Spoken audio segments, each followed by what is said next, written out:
No batuque do tambor, no brilho do boi do Maranhão, a festa não tem fim, só boi bumbum. Conexão Cultural. Bom dia, boa tarde, boa noite, seja qual momento vocês estejam assistindo esse episódio, sejam todos bem-vindos a mais um episódio do Conexão Cultural, hoje com o pai da itinerância, um Bumba Meu Boi Pirilampo, Renato Dionísio e Guilherme Soares, sejam muito bem-vindos. Muito boa tarde, ou boa noite, ou bom dia, porque eu não sei qual horário que as pessoas vão olhar esse programa. Queria dizer da satisfação de estarmos aqui para poder colocar a nossa visão sobre a questão do São João, das festas populares, da organização da festa no Maranhão e no interior do estado, e responder as demais perguntas que sejam do seu interesse, do interesse do seu rádio ouvinte. É isso aí. Não é? Ficamos à disposição. E Guilherme?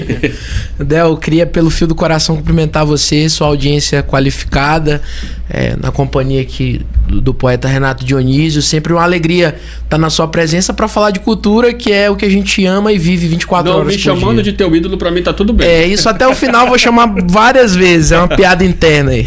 Gente, poxa, o Pirilampo ele tem uma história maravilhosa, né? Começou em 1995, tá? Do bairro da Coab, surgiu com a itinerância, o que inventou a itinerância aí dos Bumba Meus Bois. Mas deixa logo a gente fazer aqui Manda abraço, fica à vontade. Logo, assim, um dado que me parece de justeza fazê-lo, porque ele é de natureza histórico.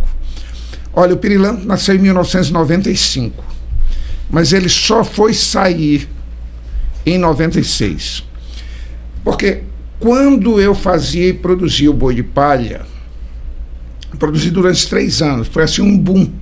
Uma experiência muito exitosa. Peraí, você também era produtor do Boi de Palha. Eu lembro do Boi de Palha. E aí o que acontece? O dono do boi achou que eu estava enricando com o boi e resolveu aumentar a ciumeira e tal.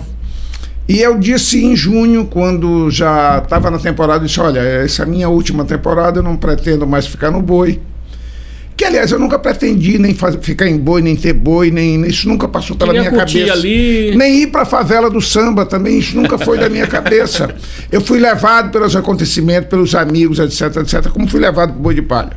Disse, olha, terminado o São João, eu saio do boi. Como de fato aconteceu. Terminou o São João, e eu só fiquei o São João porque eu disse, olha, as pessoas que compraram o boi, compraram em função do meu nome, daquilo que eu represento, daquilo que eu organizo, do conceito que eles têm de mim. E eu quero entregar aquilo que eu vendi. Por isso eu vou ficar até o final. Quando eu terminei isso, uma semana depois, eu chego em casa do serviço, está todo mundo na porta da minha casa. O que foi, gente? Não, nós viemos aqui pedir para o senhor fazer um boi. Que a gente não quer. A gente não quer ficar naquele boi. A gente quer lhe acompanhar. Mas, rapaz, eu nunca pensei em fazer boi. Eu nunca pensei em fazer boi. Não, senhor, porque lá só ficou o dono e a namorada dele e a família dele. Não tem como sair. Brigou tanto, né? Tá todo mundo aqui que quer que o senhor faça o boi. Bom, eu vou dar uma resposta. Me deu um tempo para pensar, vou dar uma resposta. Uma semana depois eu conversando com os amigos, com os artistas que estavam no grupo todo, com todo mundo próximo. Não, vamos então criar o boi. E aí a gente toma a iniciativa de criar um boi. Inicialmente a primeira proposta era para ser Boi Vagalume. Isso é uma proposta do falecido Screte, de saudosa memória, que é um dos maiores intérpretes e compositores do Maranhão. Quando eu fui observar, comecei a pesquisar, vi que a professora Rosa Moschel, também já falecida, havia construído um boi de criança lá no Maracanã chamado Boi Vagalume. Inclusive o filho dela, o Moschel, que é um artista que morava em São Paulo, fez uma toada, Morena está para nascer o nosso Boi Vagalume. Aí, daquilo eu disse, bom, então já não pode ser esse o nome, porque teve um outro boi, tem a questão de direitos e tal, então nós não podemos ser esse boi. Mas aquilo me marcou. O nome Vagalume. Eu comecei a pesquisar e fui ver que Pirilampo é a mesma coisa que Vagalume. E daí, por isso, a gente acabou optando pelo nome de Pirilampo. E ele nasce, então, no mês de setembro, mas a gente só foi dançar no ano seguinte. Portanto, se a gente leva em conta o nascimento do boi, registralmente, o boi completa 30 anos esse ano. Sim. Se a gente for levar em conta a apresentação de fato, o boi de fato, aquilo que está no conceito das pessoas, Ele completa 30 anos no ano que vem. Eu faço essa digressão logo, porque para que a gente fique muito claro na cabeça das pessoas, daqui a pouco alguém vai fazer a conta e dizer, não, mas é 30 anos. Não, nós estamos considerando que o 30 anos é no ano que vem, porque nós estamos considerando que é o ano que, de fato, o boi se apresentou.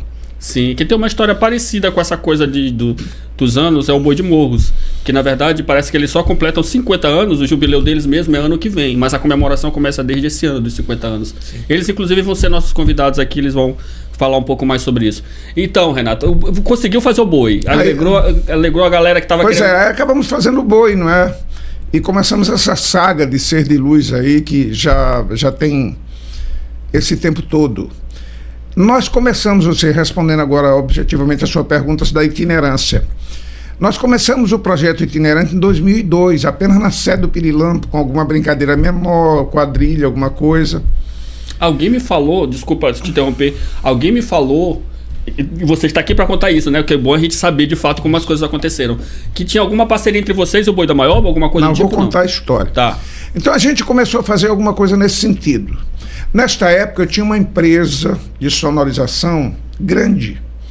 Era uma segunda empresa maior aqui do estado, terceira provavelmente.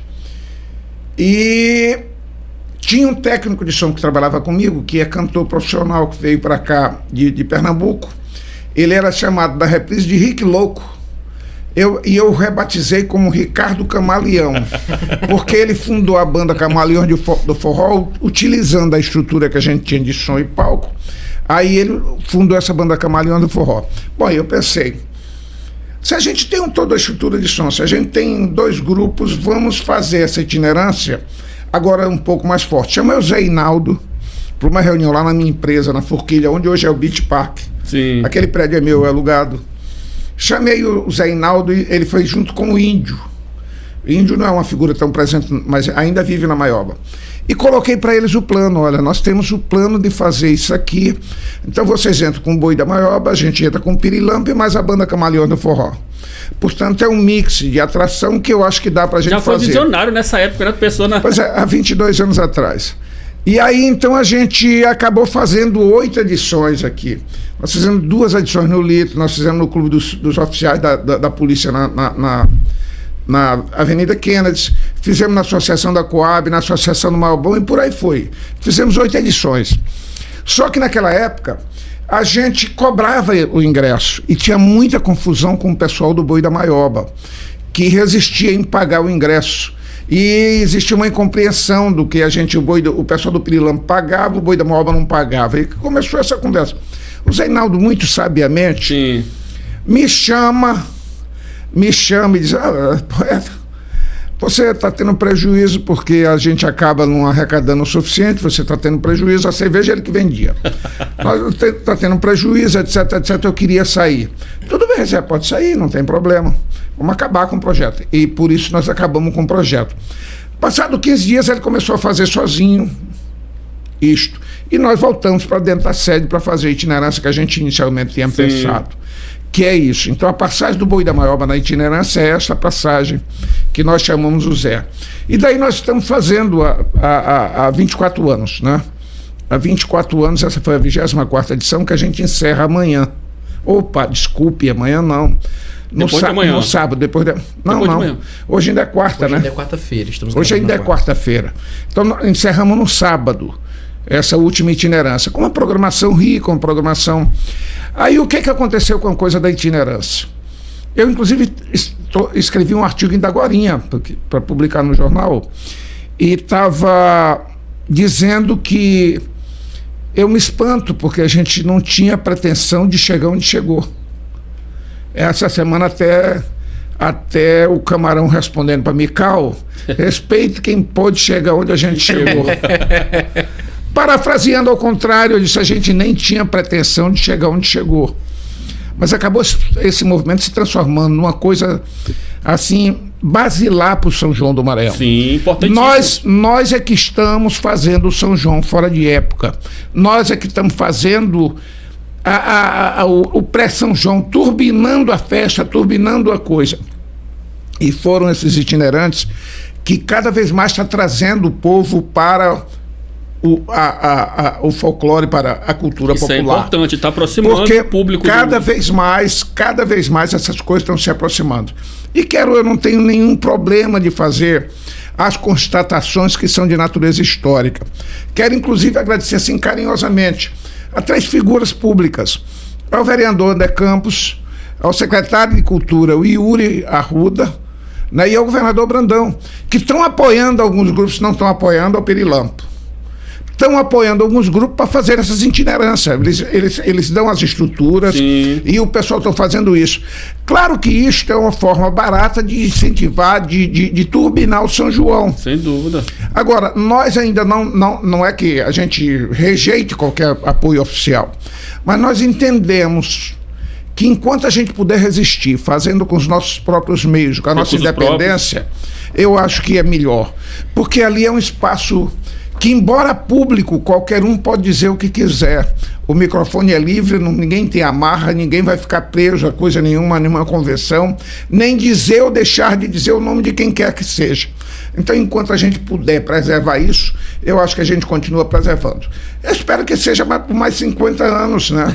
Quem Tomara! Sabe? Que história maravilhosa, né? Para vocês que tinham dúvida sobre a itinerância, tá aí, tá tudo explicado aí para vocês, que por sinal é muito importante. Essa coisa de aproximar o público. A gente teve um convidado essa semana de Pernambuco, o Fábio Andrade, que é um dos marcadores de quadrilha mais importantes que tem aqui no Brasil. E ele, as quadrilhas se chamam de pré-junino, que é o mesmo itinerante que a gente faz. Então eu convido você vem aí, faz aquele grupo, aquela coisa, e faz o pré-São João, como você mesmo falou, né? Só que a nossa experiência aqui é anterior a isso. Não, muito antes. De vocês aqui, muito antes. As quadrilhas são de outro dia pra cá. Isso. Tá. E Guilherme, como começou esse namoro, esse casamento, né? Porque agora o Guilherme é o novo cantor do Bumba Meu Boi Pirilampo. Pra nossa satisfação, né? Como começou esse namoro até chegar esse casamento tão próximo do São João, de repente, assim, as mídias alvoroçadas, Guilherme agora é o cantor. O vídeo, inclusive, marcante do Renato anunciando o Guilherme como o novo cantor Você do Bumba imagina Meu Boi pra mim, Pirilampo. a emoção. Eu fiquei nervoso, eu digo, caracas, não esperava. Conta pra gente um pouco aí de como foi esse namoro até chegar esse casamento aí do... Na verdade, o primeiro contato que eu tive próximo... o poeta, ele permeia a minha vivência cultural sem saber, desde muito pequeno, né? Isso não quer dizer que ele esteja velho. Mas eu é que comecei com boas referências. Cedo demais, precoce. Muito cedo, né? Você sabe disso, a gente tem uma amizade, inclusive, vinda dos blocos tradicionais. Mas o meu primeiro contato dele, para além de qualquer vivência política, histórica, enquanto observador, eu fui muitas vezes com os meus pais à itinerância do Pirilampo. Eu brinco que isso faz parte. Talvez, quem nunca foi, né? Talvez quem não foi tá perdendo. Talvez estivesse escrito, né? Que eu um dia cantasse no Pirilampo. Porque fui muitas vezes. Eu tinha duas vizinhas muito queridas, a Valdejose e a Valdenira, que certamente o senhor conhece. Claro. E passaram muitos anos, né, dançando no Boi Pirilampo. Eram nossas vizinhas na cidade operária, minha e dos meus pais. E nós íamos muito prestigiá-las, né? E essa convivência já parte dali, da observação do poeta e do Boi Pirilampo. Mas um pouco mais recentemente eu comecei a cantar profissionalmente, tem pouco tempo, né? Se observarmos a história. Mas desde que eu comecei a cantar, e um pouco antes disso, eu tive uma convivência mais próxima com o poeta através dos feras. Eu, como torcedor dos feras, pequeno, via sempre ele vindo ali em muitos desfiles na frente do bloco, né? Sempre muito emocionado, com aquele jeito Renato Dionísio de ser. Compositor de sambas muito, muito bonitos. Mas eu estive num evento dos feras na casa de praia, né? Lá no Araçagique, no espaço do tio Renato. E a gente parou para conversar um pouco. Ele me contou um pouco de como foi a história da composição dele da música Pra Que Mentir ao Coração, né? Que foi uma música composta em homenagem à relação de amor e desamor do Godinho com o Paulo Salá e os feras, né? Sim. Então, dali em diante, nós nos aproximamos. E quando comecei a cantar, eu fui cantar em um evento, um encontro de blocos tradicionais promovido pelos Vampiros, lá da Coab, vizinho do Pirilampo. Fui cantar já com os Tropicais do ritmo, eu estava começando a cantar. E o poeta estava lá, assistindo, e gostou de me ver cantar, né? E aí rapidamente pegou o microfone e fez um discurso, até brincou com o Paulinho, disse: você perdeu, Paulinho, você perdeu um talento. O jeito dele de ser muito, muito peculiar, muito engraçado. Mas ele falou isso, e dali então, tipo, iniciamos uma amizade de admiração mútua. Então sempre que eu continuei ali a prestigiar o Boi Pirilampo nos arraiais, depois nos encontrando, essa admiração ela continuou. De uns tempos pra cá, tornou-se uma constante. Sempre que eu estava na plateia, o poeta brincar comigo e apontar: ó, você vai cantar aqui, dizia. Aquele vídeo que eu postei nas minhas redes sociais. Então já existia esse namoro. Já existia esse namoro. O Renato é romântico, ele é poeta, né? Então muito romântico, né? Tem essa coisa que nem a gente conversou nos bastidores, ele tem essa coisa do namoro, ele vai namorando até chegar ao casamento. Passional, de um jeito muito poético. E eu esperava em algum momento cantar no Boi Pirilampo, né? Acho que as coisas caminhavam para isso, esse namoro, essa bem-querência mútua, mas talvez não esperava agora, né? Não esperasse agora. E foi como um sinal divino, de um ser de luz mesmo. Eu tive a alegria e a surpresa de ser anunciado na concha acústica, né? Na apresentação, o que aumenta a minha responsabilidade aos 24 anos, poder somar a história do Pirilampo com o Ricardo Chocolate, que já é praticamente uma marca registrada, né? Muito talentoso, um grande companheiro, tem se mostrado também um cara de um coração gigantesco, muito acolhedor. O Gersan, que é um talento minerado também pelo tio Renato, lá da Coab, e que tem... E assim, a gente tem sentido uma sinergia muito grande, uma verve que parece que estávamos ensaiando juntos há bastante tempo. E encontrando um grupo musical muito qualificado, né, comandado pelo maestro Santana, pelo mestre Júlio na percussão. São figuras carimbadas da cultura maranhense, da musicalidade maranhense. Deixa eu só fazer Não houve dificuldade. Só fazer uma colocação pra te continuar falando aqui. Claro. Falou da orquestra. Com todo respeito aos demais bois, mas pra mim, eu falo isso assim há muitos anos, eu falo, e é difícil vocês conseguirem manter isso durante tantos os anos. A melhor orquestra pra mim é do Pirilampo. Aí vem Barrica, aí vem outros, porque eu acho impressionante, do jeito que toca no CD, toca ao vivo. E muita gente comenta sobre isso, com todo respeito. Nós somos claro suspeitos. Que existem outras muitas, mas a minha preferida, pra mim, de muitas pessoas, a orquestra é a do Pirilampo. Pode continuar. Mas isso só antes do... Não, mas a gente pode se atrapalhar. Isso tem uma explicação. Já sei o que ele vai falar. Isso tem uma explicação. E eu gosto sempre de dizer isso quando reúno com eles. O Oscar que era chamado de Mão Santa, um dia numa entrevista como essa, a moça disse: o senhor é o Mão Santa do basquete. Ele disse: Mão Santa coisa nenhuma. Eu não tenho nenhuma mão santa. Você precisa saber que todos os dias eu lanço 200 bolas na cesta. De manhã, de tarde ou de noite, eu esteja no Brasil, nos Estados Unidos ou na Rússia. Em qualquer que seja lugar, todo dia eu tenho que lançar 200 bolas. Portanto, eu não sou mão santa. Eu acertei porque é resultado de todo um trabalho. Quando você coloca esta coisa da nossa orquestra, isso só coloca pimenta no rabo da rapaziada. Isso é verdade. Porque cada vez mais eu vou arrochar a corda. Então continua. Cada vez mais eu vou cobrar mais. E pra quem não conhece Renato, gente, ele é cri-cri demais. É como dizer Exupéry, tu te tornas eternamente responsável pelo que cativas. Exatamente. E nós somos eternamente responsáveis pelo teu pensamento, pelo teu sentimento, por aquilo que tu entendes como sendo uma obra boa.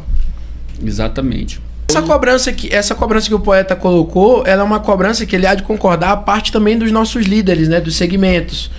Principalmente musicalmente, há uma exigência quase que própria da rapaziada de ensaiar sempre, né, poeta? De se assistir, de se corrigir, vejo que vocês ensaiam muito mesmo. De ensaiar, para além dos ensaios itinerantes todos os sábados de maio, mas sempre estar se corrigindo, se cobrando: aquilo que você fez lá, acho que dá pra fazer assim, que tal se a gente experimentar dessa forma? Não faz mais isso que eu acho que não fica tão bom. Olha, eu mesmo, eu acho que eu errei em tal coisa, desculpa, pessoal, na próxima a gente vai fazer de tal forma. E acho que isso é a perseguição da perfeição, né? Acho que passa muito por isso. E tu lembra, Guilherme? Deve lembrar.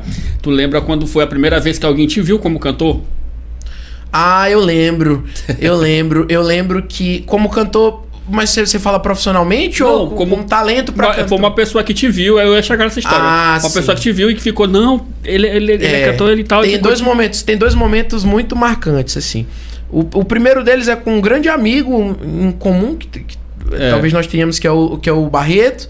Eu tenho esse talento com tem uma experiência... Que é um baita de um cantor. Um coração gigantesco. Né? Canta muito mesmo. E eu vou lembrar, o Barreto, ele sempre frequentou muito a nossa casa, né? E a gente escutava ali uns sambas dos Feras, músicas de São João, enfim. E eu ficava ali cantarolando, brincando. Ele me chama de Guiguiroto, que segundo ele é um neologismo dele, é a mistura de Guilherme com garoto, né? Guiguiroto. A sonoridade não é essas coisas, mas ele inventou isso. E ele falou, tu és afinado, tens que cantar. E tem uma passagem que tu vais lembrar, porque tu estavas lá presente. Exatamente sobre essa que eu tô falando. Que é lá nos Foliões, quando eu estava começando em bloco tradicional. Primeiro ano, inclusive. E a gente tava lá, acho que em alguma era confraternização. Era ensaio mesmo. Ensaio, e aí no pós rola aquela brincadeira, o pessoal ali, eu muito criança, acho que 10 anos, 10 para 11 anos. E o pessoal com o microfone lá pra fazer karaokê. E depois de tanta brincadeira, eu peguei um pra cantar também. Aí cantava um pouquinho, dava uns alôs, meio comunicador, né? Uma mistura, uma coisa. E aí surgiu ali uma ideia, acho que conduzida também por você, né? De talvez lançar o Guilherme como um cantor mirim, trabalhar. Foi um projeto que não foi muito adiante, mas deixou ali uma semente. Sim, foi uma ideia que eu corroborei na época, mas a partir do Seu Oliveira, né? O Seu Oliveira ficou ali e ele ficava muito com essa história do Guilherme. E eu te juro por Deus que a coisa aconteceu ali, mas eu jamais imaginava que isso fosse dar frutos depois. E hoje tu tá aqui no Pirilampo, né? E muito rápido, né? Eu acho que as coisas acontecem de uma forma... O Humberto de Maracanã, ele tem uma passagem, essa semana palestrando numa faculdade. Eu até coloquei, e uso inclusive essa mensagem até para jovens advogados. Eu tenho uma carreira no direito ainda começando, mas eu utilizo muito nas minhas palestras, que é a tríade do Humberto de Maracanã, que é encantaria, magia e talento, né? E você precisa fazer com que de alguma forma essas três andem consigo. Nós, como maranhense, temos um chão carregado de encantaria, né? Então nós estamos aqui, nós estamos sozinhos. As forças, né, estão sempre colaborando.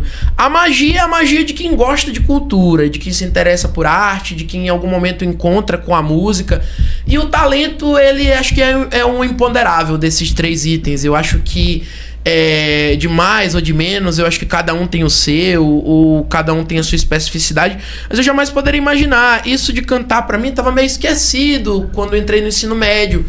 E aí, por acaso, tinha alguns amigos que eu sempre tive, por trabalhar com cultura também, tive essa aproximação com os artistas da escola, do Liceu Maranhense. E aí tinha uma turma que fazia parte do grupo de música do Liceu. E eles estavam ali no pátio se preparando para um ensaio. Disse, Guilherme, vamos lá assistir o ensaio da gente. Tem muito isso aí no Liceu mesmo. Vamos lá. No Liceu muito mais, né? Vamos lá. E aí eu cheguei no ensaio. Antes de começar o ensaio, alguma coisa atrasou. Acho que o professor demorou a chegar. Eles estavam cantando e eu cantei uma música que eu gostava muito, do Roupa Nova, inclusive, né? Canção de Verão. E aí eu comecei a cantar e o pessoal falou, rapaz, Guilherme, você canta muito, tem que fazer uma audição aqui, um teste. E aí poucas semanas depois eu fazia parte do grupo de música do Liceu. Tá vendo só? Ó, que legal. E a gente falando aqui de música, né? E a gente falamos agora há pouco sobre o Renato Dionísio ter criado vários sambas pros Feras, com parceria com o Godinho, outras sozinho, mas fez bastante. E o Boi Pirilampo tem mais de 22 CDs. Mais de 22 CDs. São muitas músicas. Provavelmente mais da metade é de Renato Dionísio. Isso é uma coisa que eu às vezes eu tinha muito vergonha de dizer. Era mesmo? Era que nem eu que escondia. Eu preciso contar isto para você. E eu devo codinome isso, DR. não, e eu devo isso a Godinho. Eu devo isso a Godinho. De alguma forma, a gente sempre teve uma posição meio proeminente na sociedade. Quando eu fui secretário vários anos na prefeitura de São Luís, depois no governo, eu juntei em torno de mim vários artistas. Eu tenho a pretensão de dizer que no Maranhão tem dois grandes grupos artísticos, um que circunda ao redor de Godão e outro que circunda através de mim. O Godão tem lá no São João o Barrica, no Carnaval Bicho Terra e Natalina. Eu tenho Favela do Samba, eu tenho Boi Pirilampo e eu tenho Bloco Sem Limite. Tudo é muita gente que circula aí nesses dois grupos. Mas o interessante é que eu tinha muitos poetas e artistas ao meu redor. E eu, embora escrevesse desde criança, eu nunca quis competir com eles. Porque não me parecia justo competir com esses artistas, não é? De vez que eu era o meceno, o cara que estava bancando tudo, o cara que pagava tudo, o cara que fazia tudo. Então eu era o mecena, não era justo eu fazer essa competição. Então muitas coisas eu inclusive corrigi, ajudei a fazer. Não tenho direito agora de dizer, porque senão seria cabotinice.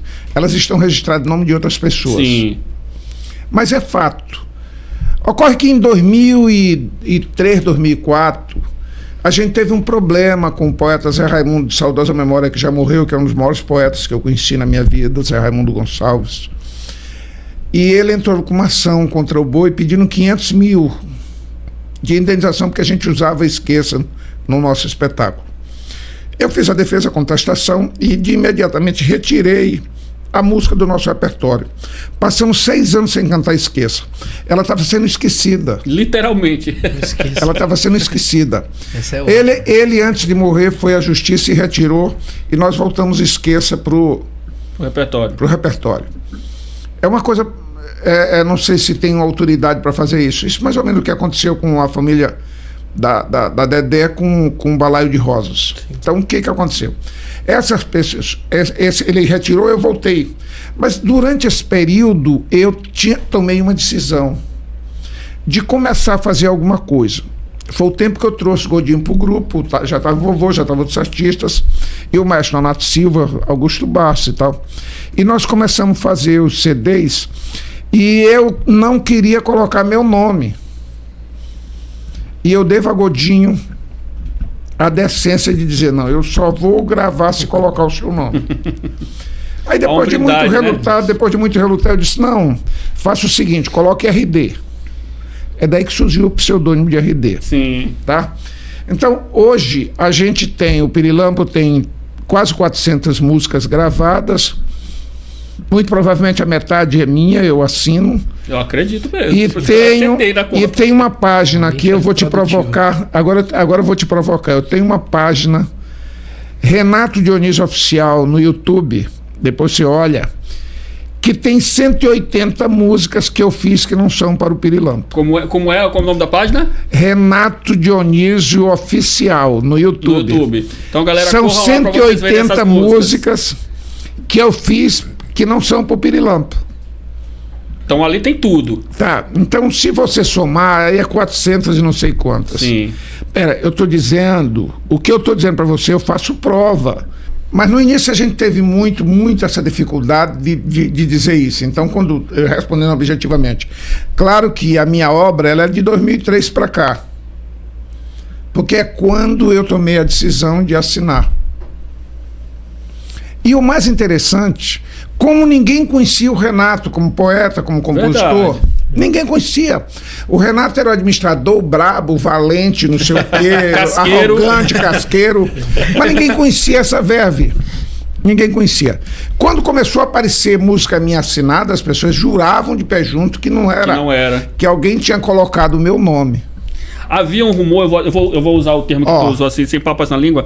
As pessoas chegaram a comentar, utilizando essas tuas falas aí, que o Godinho, ele fazia as músicas, mas ele colocava o nome nas músicas para te poder levar o mérito. Havia essa história na época. Mas isso decorre do fato de que as pessoas não conheciam essa verve. A minha obra é 2 ou 3 vezes maior do que a de Godinho. E olha que Godinho tem muita música, né? Mas a minha... pra te ver, o Godinho já tem muita música. Mas, não, e Godinho tem mais tempo do que eu. Olha, ele abriu aqui, ó. Mas... O Vitor abriu aqui pra gente ver. Renato Dionísio, músicas, poesias, artigos e outros guardados. Olha aqui. 178 músicas. 178 colocando, tio, que alguns desses vídeos tem mais de uma música, porque são coletâneas. É mesmo? É. Nossa, mãe, é muita coisa, cara. Eu tenho feito dever de casa. Do John. Rapaz. É muita coisa mesmo. Tem muita coisa, você precisa ver. Valeu, Vitor. Então a gente nessa história há todo um processo, né? Todo um processo. E hoje não, hoje as pessoas já conhecem essa minha verve de escritor, de poeta, porque na verdade eu sou letrista. Eu nunca fiz uma música sozinho, porque eu não Precisa sou da musicista. melodia, né? Eu não sou musicista, eu sou letrista, somente letrista. Eu tô nessa mesma onda. O que eu tenho de música, que são muito poucas, são só letras, entendeu? Inclusive eu fiz uma recente com o Luziano. A gente vai falar depois sobre isso. Como a música... falou agora do Esqueça, né? E como a música Estrela no Chão, que pra mim é um dos hinos do Boi Pirilampo, chegou até vocês, porque é uma música histórica, assim como Esqueça, que teve todo esse processo aí, que foi complicadíssimo, até ela voltar pro repertório. E como chegou Estrela no Chão pra vocês? Deixa eu dizer, Estrela do Chão é música de Gerúdia e de João Marcos. Não é? Que, aliás, sempre foram muito decentes, nunca criaram nenhuma dificuldade. E o fortalecimento dessa música se dá exatamente pelo fato de que a gente tinha tirado Esqueça. E aí nós transformamos essa música no carro-chefe do Boi. Foi um processo que vocês criaram ou foi uma consequência? Não, foi um processo criado, é consequência também, mas é um processo criado. Sim. Porque nós precisávamos naquela época, qualquer grupo, qualquer que seja, a gente não tem esse problema hoje. O Pirilampo não tem ninguém que tenha a nossa discografia. E é lugar comum dizer que as músicas do Pirilampo são fantásticas. Isso é lugar comum. Você pode, estejamos nós tocando elas ou não, pode entrar na nossa página lá, Boi Pirilampo Oficial, que você vai ver a loucura do que é. Então, o que eu estava dizendo, então a gente acabou essa música sendo esse carro-chefe por conta disso. Hoje eu acho, o meu sentimento é que ela seja a música mais importante do nosso repertório. Hoje eu acho. É a cara da mais do que Esqueça. Mas é uma coisa, como tem tantas outras músicas fortes. Nós temos um repertório muito forte. É muito forte. Temos Vermelho, que hoje já tem uma nova geração de pessoas que gostam. A música que veio do bloco tradicional. Viajante Pirilampo. Vocês conseguiram criar uma história com essa música? Sim, essa música é um negócio interessante. Essa música, nós compusemos essa música, eu e o Godinho, pro Vigarista. Vermelho, isso. Pro Vigarista do Ritmo. Vigarista do Ritmo, sim, lembro. Lá do Quatraque do... Walter Lino? Não, Walter Lino era o outro, de Goiabeira. E eles foram, inclusive, campeão com essa música, Vermelho. Sim. Campeão do grupo B. Isso mesmo. E aí, passado algum tempo, a gente foi gravar o CD, e aí o maestro Nonato faz um novo arranjo da música. A mesma coisa aconteceu com a música Ícone das Américas. Sim. Que é a música Barreirinha, que nós fizemos para o Vampiro. E depois de algum tempo, eu fui pediram para mim escrever o CD do Boi Pérola dos Lençóis de Barreirinha, e eu escrevi o CD, são 10 músicas, 2 são de compositor de lá, as outras 8 são minha e de Nonato Silva.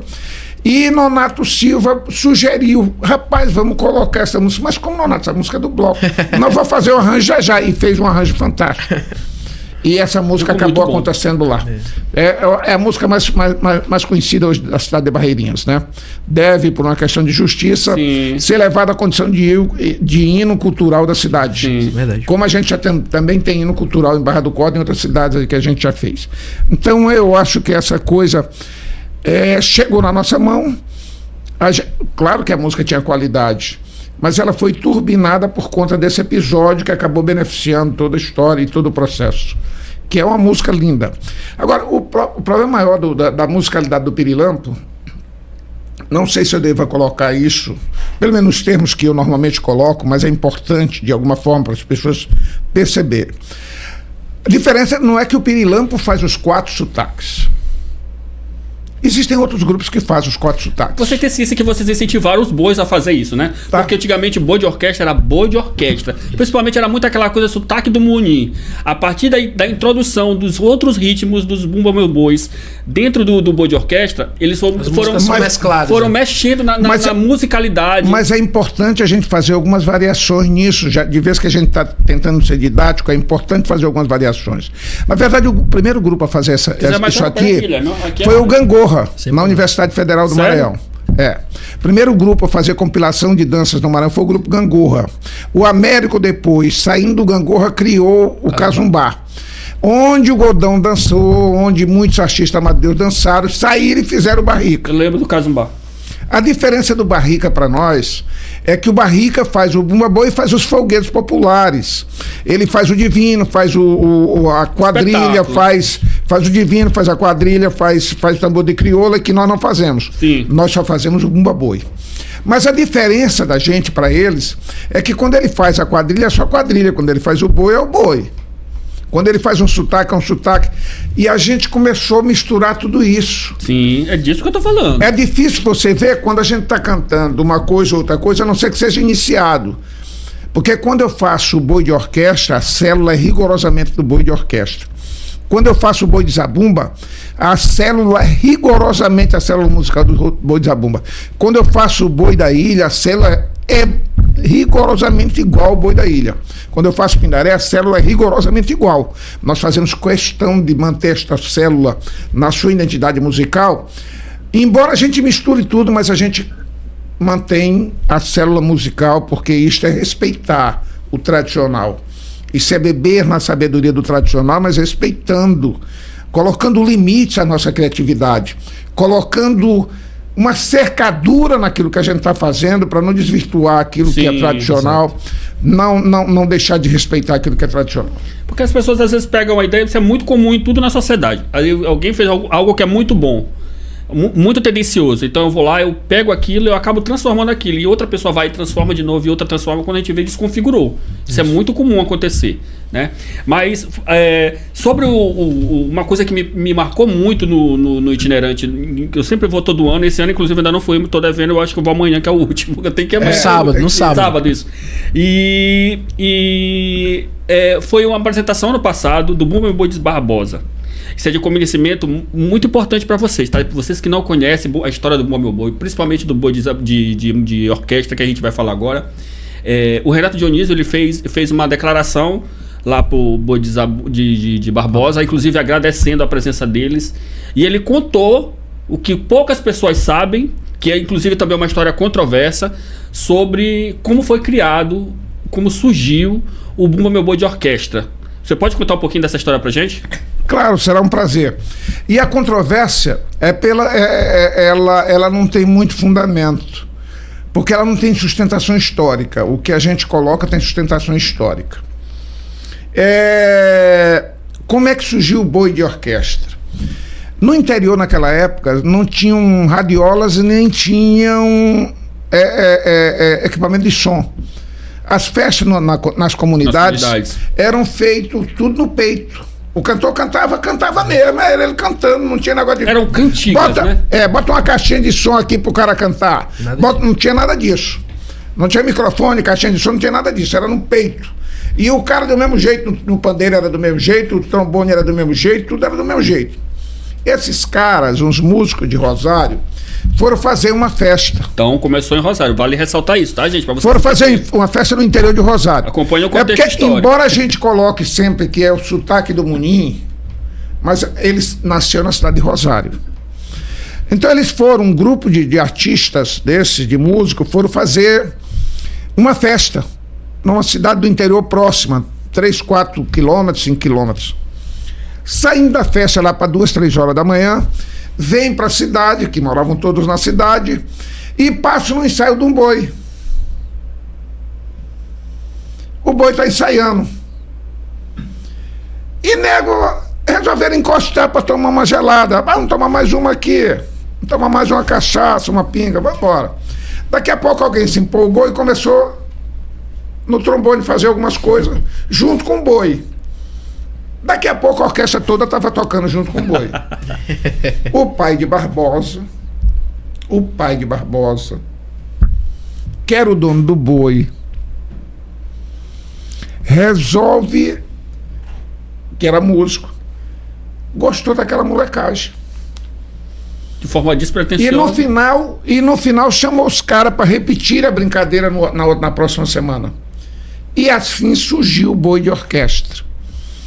Dessa viagem do pessoal que estava chegando lá.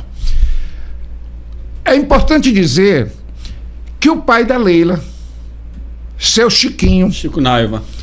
que Saudoso Chico Naiva. seu Chiquinho, era músico da orquestra do pai do Boi de Barbosa. Tá explicado. Ele era músico. Sendo policial, ele foi prestar serviço em Axixá e acabou se mantendo em Axixá e criando o Boi de Axixá. Então, na verdade, o boi mais antigo que tem aqui é o Boi de Barbosa. As pessoas dizem, não, porque o Boi de Barbosa durante alguns anos ficou, não saiu, depois saiu, depois não saiu. Mas você não tem como tirar aquilo que é verdade histórica. O primeiro e o mais antigo boi que tem no sotaque de orquestra é o sotaque de Zaboba, do Boi de Barbosa. E o mais interessante, eles mantêm a mesma pegada do boi tradicional. Eu assisti ano passado.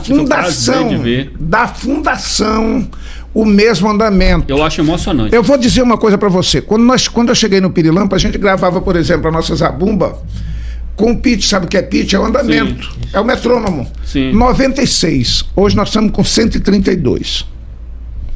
Olha a velocidade que a gente colocou nisso. Ficou mais pulsante, mais veloz. Eles gravavam com 82 e estão com 84. Olha a diferença. Portanto, um andamento bem parecido, lento. Mas não é, ele é mais contagiante, mais... E aqui, apesar de ser lento, ele não é algo que você assiste no não é lento. Ele é mais melodioso. Sim. Ele é mais melodioso. Então, essa história que a gente coloca, inclusive, eu estava dizendo agora em off para você, eles estão zangadíssimos comigo porque querem que eu leve o boi no domingo lá e eu não tenho como fazê-lo. Mas fica todo registrado, todo o meu carinho por essa experiência deles. Porque a gente é outra coisa. O que existe de controvérsia é que há uma professora em Rosário que escreveu um livro que diz que o boi não era esse boi, era um boi da Vila Pereira e tal, mas não há registros históricos. É a mesma coisa, há quem diga que determinado boi de matraca de São Luís tem 150 anos, mas que é das fontes históricas. Me dá um recorte de jornal, o registro aí no cartório, uma coisa, um depoimento de alguém, me dá alguma coisa, me dá um fato histórico para que eu possa dizer isso. Não se pode simplesmente... Não se pode simplesmente dizer que tem tantos anos. Por que é que tem tantos anos? Há um pesquisador da Parnaíba, inclusive eu escrevi um livro com ele, que ele diz que tem uma fonte jornalística de São Luís, que o ano que vem o boi de Batraca completa 200 anos. Eu pedi que ele me mandasse essa fonte para que a gente possa analisar e poder dizer isso. Mas é uma fonte histórica. Sim.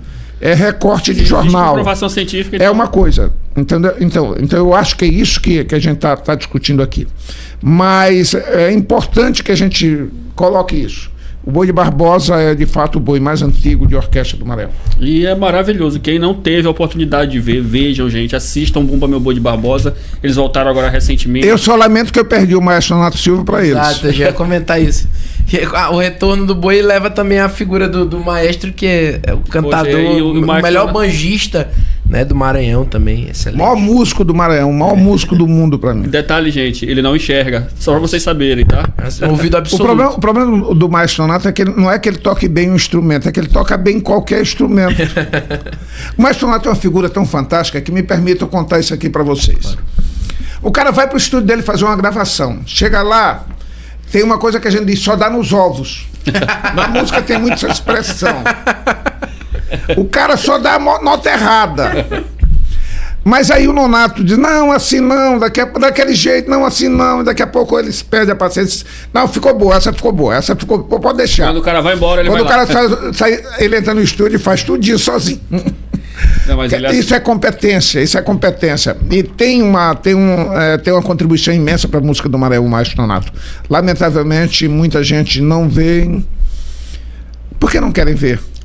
Ele não vê porque não pode, mas muitos não veem essa contribuição porque não querem ver. Linda a colocação dele, né? A analogia foi perfeita, foi maravilhosa. Isso é uma quarta-feira à tarde normal na companhia dele. Na companhia de Renato Dionísio, Hugo RD. RD. Pra quem não conhecia. Essas tiradas são fantásticas. Incrível. E ele me contou outro dia que chegou a cursar 5 períodos em Direito, né?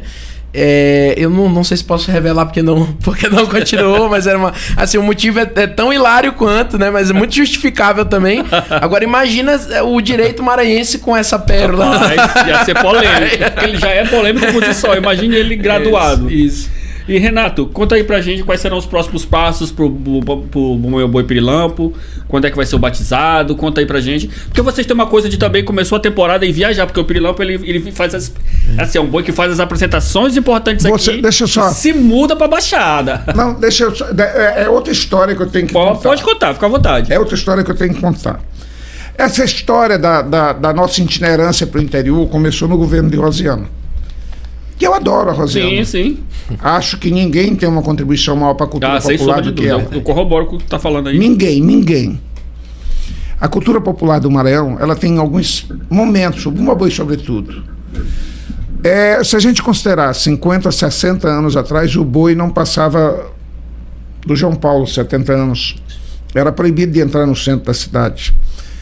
Mas depois de alguns acontecimentos, principalmente depois de 74 com o Papete, quando ele grava a bandeira de aço e coloca as toadas na classe média e nos grandes programas da televisão e da Mirante e das outras televisões, inclusive a nível nacional, isto começa a ter um peso. Com o surgimento do Barrica, que é outra coisa também que a gente tem que levar em consideração, o Barrica tem um mérito de trazer o Bumba Boi por nobres salões da cidade, para dançar no teatro, dançar no palácio, em todos os outros locais. Sem sombra de dúvida. Isso é mérito. Você não se torna maior diminuindo os outros. Não importa brilhar se você tem que apagar as estrelas dos outros. Só importa brilhar se você não precisar apagar a estrela de ninguém. Então, isso é mérito deles. Sim. E o terceiro momento, olha, eu coloquei o primeiro momento é Papete, o segundo é o Barrica, e o terceiro momento é Rosiana. Quando Rosiana chega ao governo, a cultura popular começa a ter outro tratamento. Ela começa a ter outro tratamento. Claro que não só pela ação de governo, mas pela toda a articulação da casa dela, com a Mirante abrindo espaço para os grupos, com todo um processo histórico que acontece nesse momento que fortalece a cultura popular. E aí outros grupos vão surgindo com novas linguagens, novas tendências, novas coisas, vão fazendo. Houve um incentivo muito grande, muito grande. Mas ocorre o seguinte, como eu sempre fui um cara que fiz oposição ao Grupo Sarney, eu era retaliado. Por exemplo, determinado grupo recebia 30 apresentações, eu recebia 3. Não restava outra alternativa. Ou eu buscava uma forma disso, de continuar vivendo, ou então me entregava e morria. Aí o que a gente fez? Criou toda uma estrutura e foi para o interior. A gente passava, às vezes, chegamos a passar 15 dias no interior no São João. 15 dias. Agora, isto é uma logística maluca. Ainda hoje eu faço. Isso é engraçado, fala sobre isso. Ainda hoje eu faço isso. Para as pessoas saberem. Eu viajo com um grupo de 80 pessoas. Ninguém vai para hotel, porque não tem um hotel no interior que cabe 80 pessoas. Ninguém vai comer no hotel, porque não tem hotel que sirva 80 refeições. Vou dar um exemplo. Nós chegamos em Apicuaçu em 2002.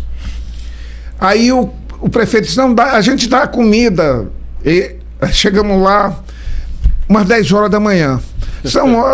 A comida vai ser onde? Vamos ficar acampados aqui num colégio. Era Cessé, o prefeito da cidade.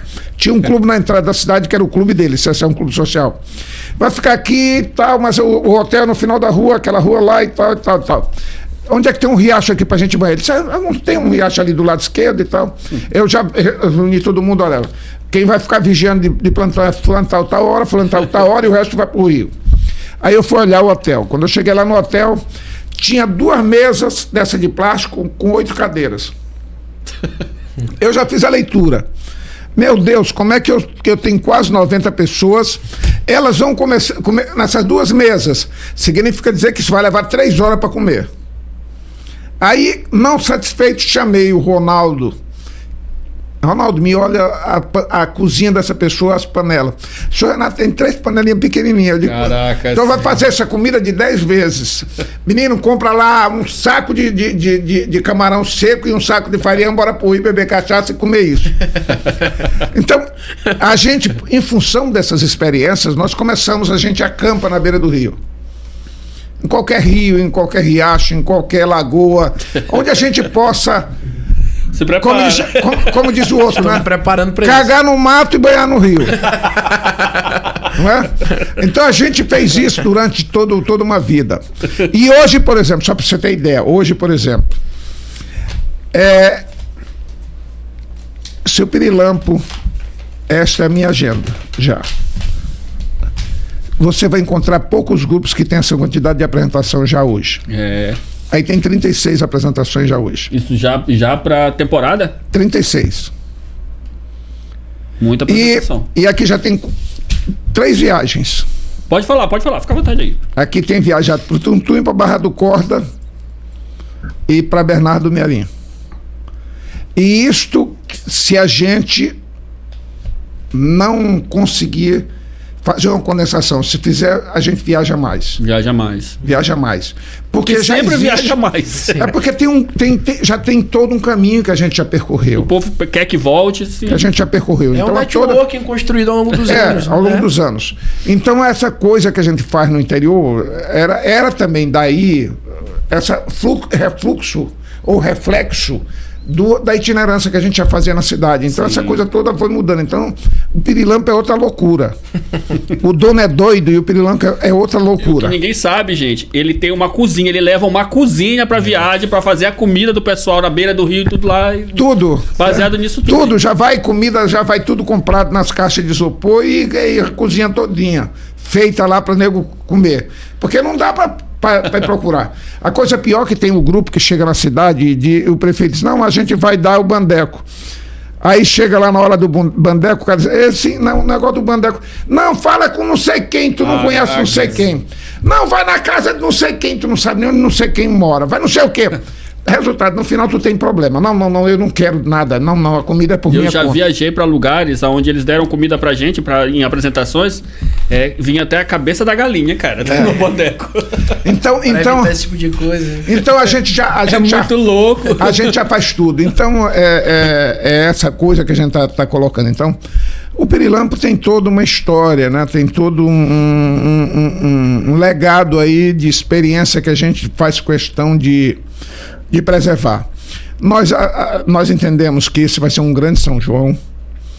Eu quero mais uma vez realçar assim, a importância do esforço do governo, do prefeito, do governo. Não é que a gente tenha que ficar devendo favor para ninguém, não. É bom que se coloque isso. Sim, bom explicar. É importante que eles apoiem, porque isto é interesse governamental. É interesse da cidade.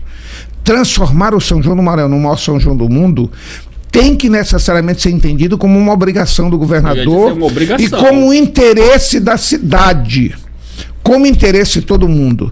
Se a gente consegue fazer isso e pular de 100 mil visitantes para 1 milhão de visitantes, nós estaremos gerando aí algo em torno de 20 milhões de reais por ano para a cidade de São Luís, criando não sei quantos mil empregos. Todas as áreas. Todas as áreas. Porque nós precisamos entender que cultura não é prejuízo, é investimento. E a gente precisa investir cada vez mais nisso, porque o retorno é garantido. Sobretudo para a gente, aqui para o Maranhão, que nós temos, assim, muito claramente um formato que ninguém tem. Eu digo isso para o Carnaval, já disse isso em algumas oportunidades. O Carnaval, nós temos 3 modelos de Carnaval bem definidos no Brasil. Um é o Carnaval de Salvador, baseado nos trios elétricos e no axé. Um é o Carnaval da Bahia, baseado no frevo e no maracatu e nos grandes blocos de rua, e é o Carnaval do Rio de Janeiro, baseado nas escolas de samba. São 3 formatos vendáveis e vendidos no mundo inteiro.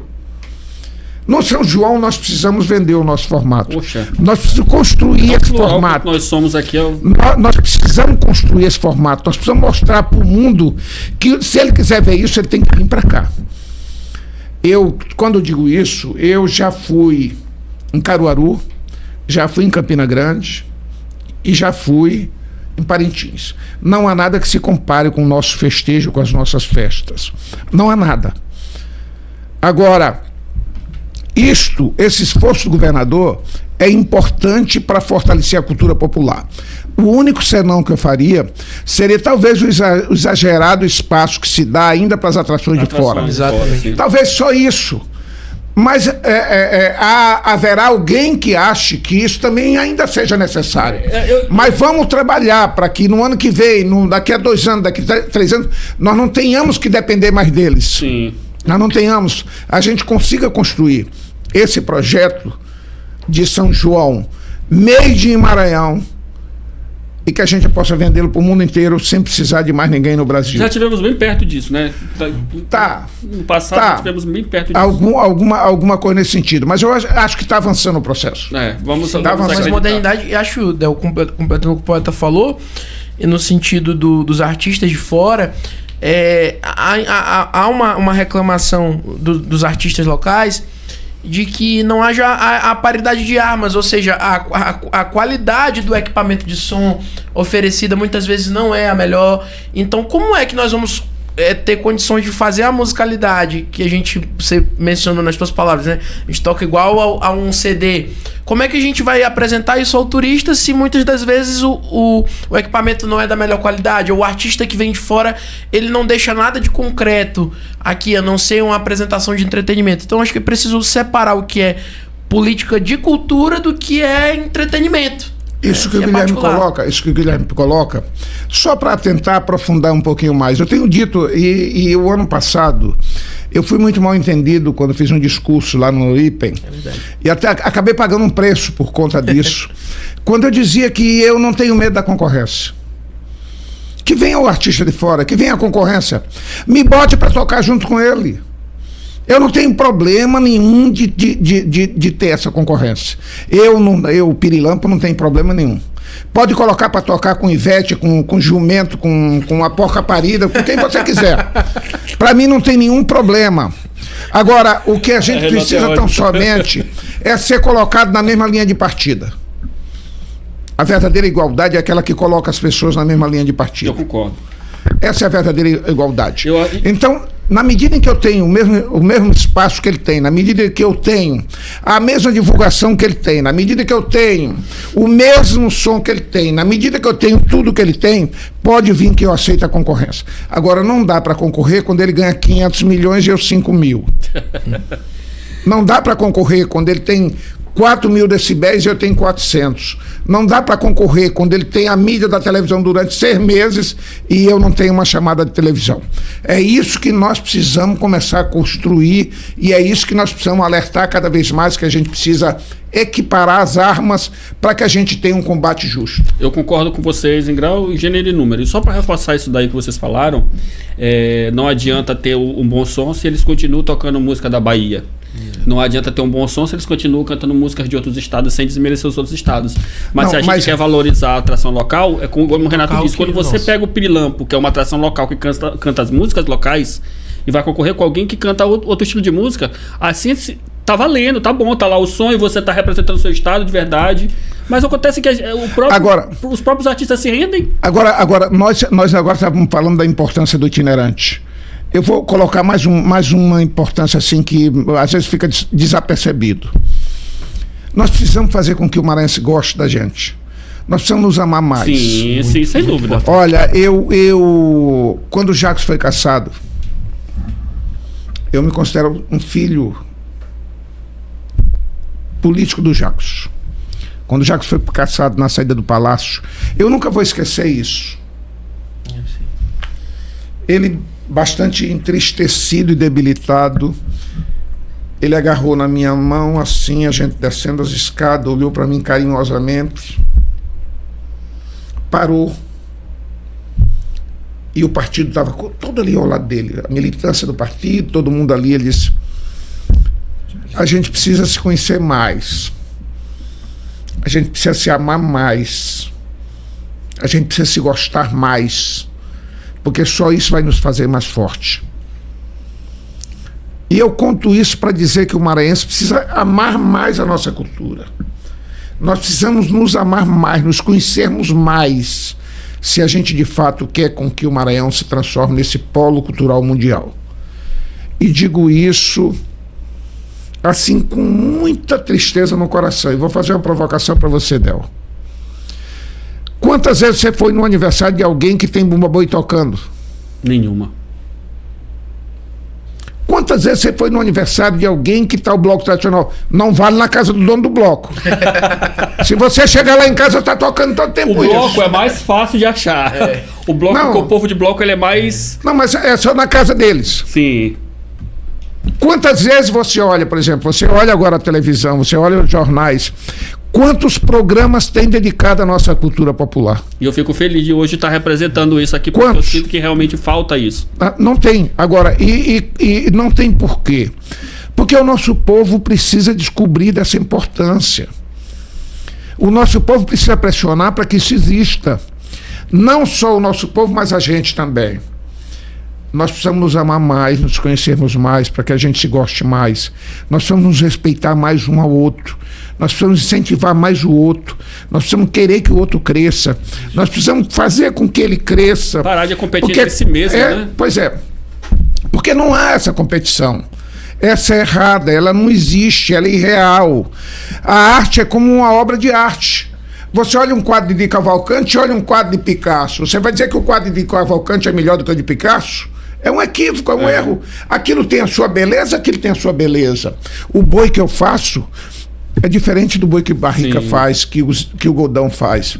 Que, aliás, para mim é o maior artista do Brasil, do Maranhão de todos os tempos.